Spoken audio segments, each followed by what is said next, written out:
muri yeZimbabwe aiwa pakashata nokuti kutaura kudai so vajob Sikhala vari kutungana navanelson Chamisa achiti aiwa ini handizotevera vanelson Chamisa ndava kutofoma new political party yangu sezvo ndiri the Nelson Mandela weZimbabwe. Muri yeZimbabwe savatamboendera mberi nenyaya iyi ndokukurudzirai ibva wasubscribe wolike wotina on the bell icon tambochana maupdates anokupa pano paZim News Live. Notoona kuti paTwitter handle vanouya vachiposta chichinzi yesterday the Nelson Mandela sounding Job Sikhala at a nation address in Harare where he thanked every other Zimbabwean except the country's most ironic leader Nelson Chamisa. Zvinonzi aiwa vajob Sikhala vakaadresa nyika muHarare nezuro vachitenda vanhu vese nekubudiswa kwakaita mujeri, asi kunze kwaNelson Chamisa achiti aiwa vaNelson Chamisa hapana contribution yavakaita pakubuditswa kwakaitwa mujere, vachiti aiwa vaNelson Chamisa vakasiya bato reTSHABANGU rakadaro vakarisiya roga.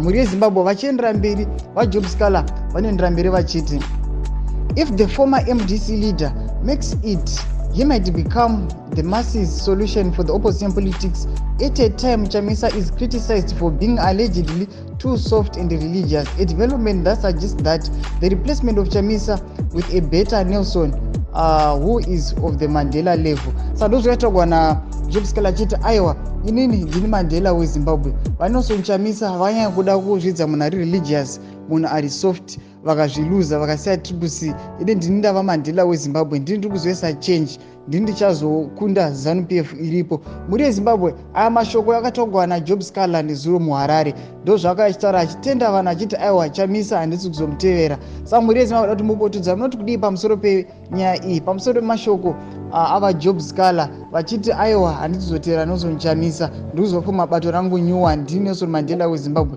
Pinda mucomment section medu tidze mafungiro enyu, musakanganwa kusubscribe, kulike, kushare notina on the bell icon. Tambochana maupdates anokupa pano paZim News Live.